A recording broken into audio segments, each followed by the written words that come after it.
neighbour just before the Tyrone Gilbert murder. The photo was of the blue Audi used in the killing.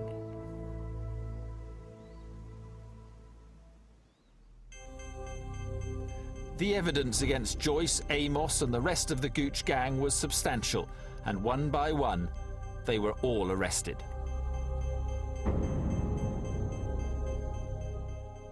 Tony Weatherly questioned both Joyce and Amos for 3 days. He cannot be identified as he's currently working on a covert operation. Colin Joyce came over as a very chatty, very affable person, very charming to a degree. Then as soon as the tapes go on, he then became very guarded and made no comments to every question put to him. These are the actual audio tapes from the police interviews. On the 15th of June this year, a male called Gooch was shot in Anson Road in Longsight. What can you tell me about that? No comment. It was clearly put to him that this was a planned attack. He had seen Gooch driving the vehicle and that he was responsible for pulling the trigger. His vehicle that he was driving was purposely run off the road. He was targeted. Why would he be targeted? No comment. Joyce was equally uncooperative when questioned about Tyrone Gilbert's murder. Were you in one of those vehicles at the time Tyrone Gilbert was shot? No comment. Do you know who was in those vehicles?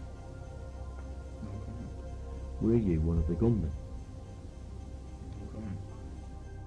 With Joyce remaining silent, police began interviewing Lee Amos. Would he crack under the pressure? What, if any, involvement did you have in the murder of Gooch? Lee Amos just remained completely silent throughout the entire process. He sat and stared at a piece of paper on the desk for 3 days. Where were you at the time that Tyrone Gilbert was shot dead? There was no reaction from him at all, no facial expression from him, other than at the point where I asked him to discuss with me the murder of his brother. I know that in 2002, in February 2002, you had a brother, Stephen, who was shot and murdered in Ashton-under-Lyne. Is that correctly? At that point, there was reaction from him. He was clearly uncomfortable in discussing that with me. And we have information and know that you swore revenge upon those who were responsible. What can you tell us about that? But again, still made no comments to any questions put to him, refused to communicate whatsoever, and remained this disciplined person staring at the desk. Joyce and Amos's silence didn't help. They were both charged with murder. In an attempt to reduce the risk of witness intimidation, the decision was made to hold the trial 35 miles away at Liverpool Crown Court, and it would prove to be one of the most remarkable trials ever witnessed. Well, you couldn't write it, could you? You couldn't ever expect that that was actually going to happen. Colin, Joyce, Lee Amos and 9 other members of the Gooch gang were now awaiting trial for offences ranging from firearms possession to murder. But ensuring their convictions would, in itself, be a complex challenge. That's because convictions wouldn't be possible without witnesses, and witnesses in gang trials are very hard to come by. 50,000 pages of evidence were scrutinised by a team of prosecution lawyers, but the most difficult task was persuading people to talk. Most witnesses go through a variety of emotions. You know, they start off feeling confident, then they feel a bit nervous, then they feel anxious. And it's almost like a process of worry. So we made a commitment to these witnesses that we would be with them throughout this trial and that we would be there basically 24 hours a day. Support ranged from going for a cup of tea with them, sitting with them, to full protected status where their identity has changed and they are moved away. Whatever it was that they needed to help them through that stage, this group of people had already killed 2 people, and you can't lose sight of that when you're protecting your witnesses. The most important witnesses were those who were closest to the gang.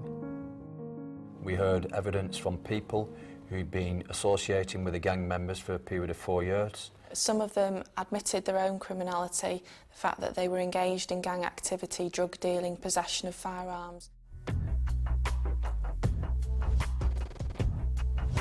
One witness told police about gang members coming to their house, packaging drugs in their kitchen and passing around handguns. Another told how they'd been asked to store the Honda Legend car in their garage in the days leading up to Tyrone Gilbert's murder, and had later been ordered to burn the vehicle's documents in an attempt to destroy evidence. I think for some of these witnesses what they did was life-changing. I think that some of the witnesses were stuck in a cycle of crime in which they were being used by the gang members and they couldn't get out of that cycle.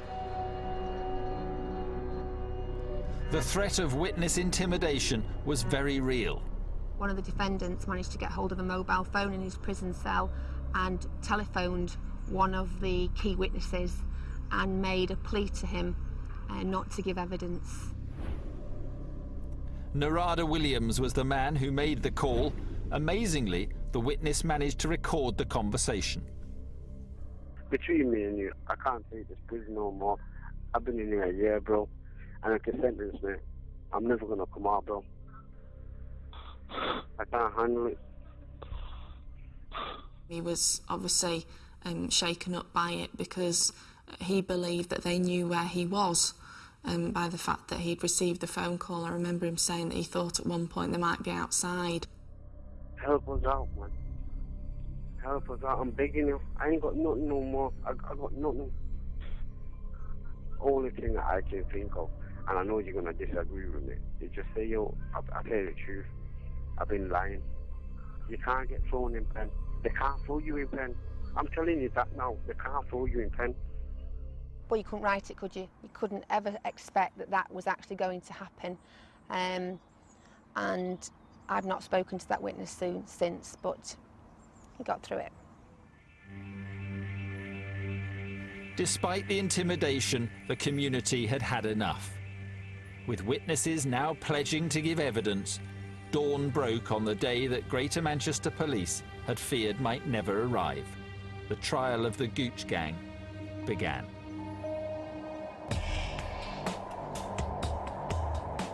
In September 2008, a heavily guarded prison van set off from Manchester across the M62 to the Crown Court in Liverpool.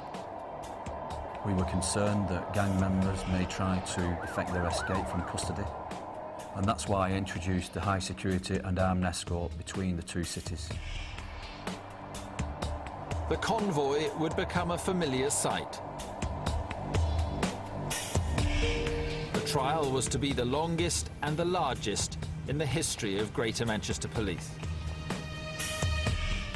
The trial itself was like no other trial I'd ever attended. It lasted nearly 6 months, and the twists and turns that went on a day-to-day basis were unbelievable sometimes.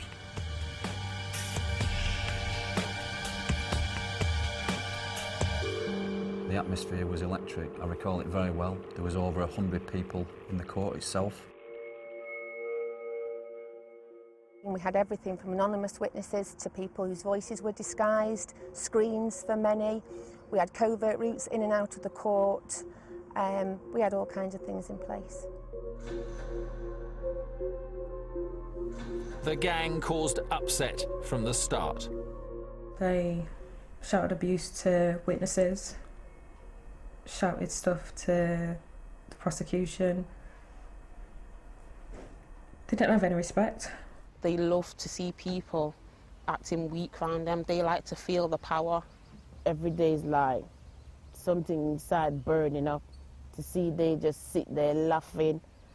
It was like a playground for them. The intimidatory tactics failed.